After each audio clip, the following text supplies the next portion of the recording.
stinging nettles have been used for cordage just about wherever they grow. Certainly it's something our ancestors used, and they're full of very long fibres. With practice and a little bit of confidence, you can quite easily clean a stinging nettle without getting stung, just with your bare hands. It's the old saying of to grasp a nettle, I think, is to really be a little bit firm with it, and just clean them off like that. But if you have a lot of nettles to do, it's certainly well worth protecting your hands. And if you didn't have gloves with you, you can cover your hands in mud or clay, and that gives a very surprisingly good protection from the stings. That's how I do it barehanded, and I don't get stung at all by that process. But when you have a lot to do, it is a good idea to wear gloves, just because it speeds the whole process up.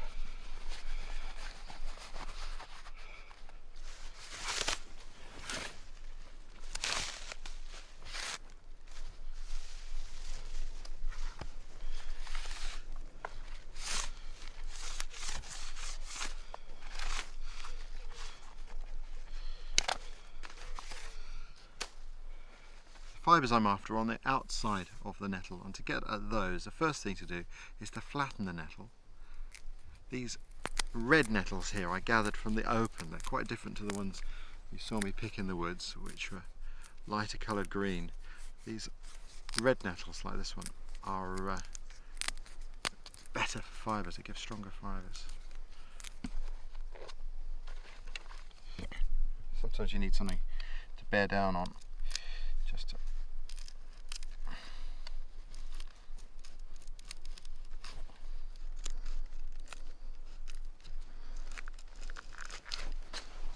Once you flatten the nettle, what I do is I split it open and lay it flat.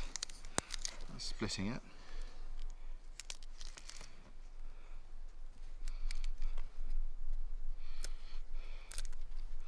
Like that.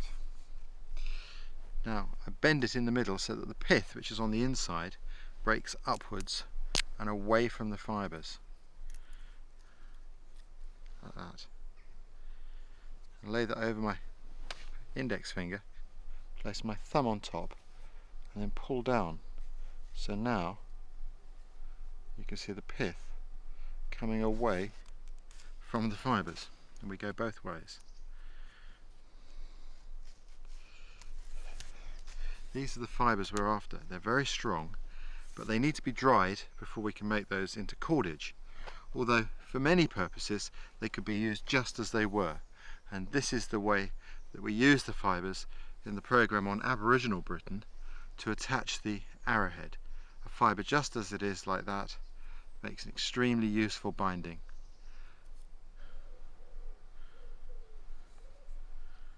Good and strong. Today perhaps somebody gardening, looking for something to tie up some onions or tie up a plant in the garden and not having some string to hand, could look in the nettle patch and use a skill from our past. You don't have to make string, you could just put a few fibres together like that, just twist them and use that as an impromptu tie.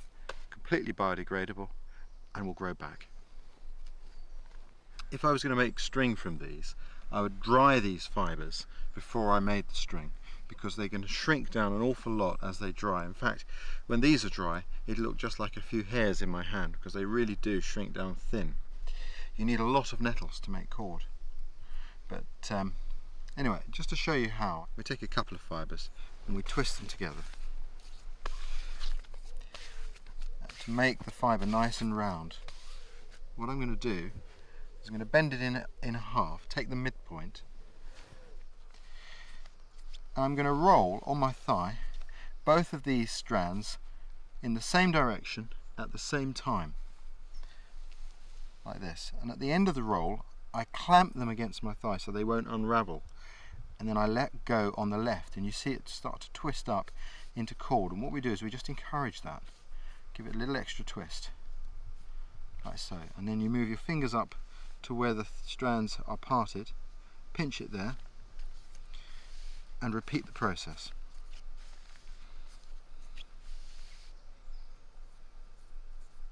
And you can see how we're starting to get string. Now obviously eventually we're going to get to an end, because We always reach an end at some point, but in fact long before that, because these fibres taper, one of these strands will start to become thinner than its partner. And if we don't add in a new fibre at that point, the thin one will simply wrap around the thick one and we lose all the strength.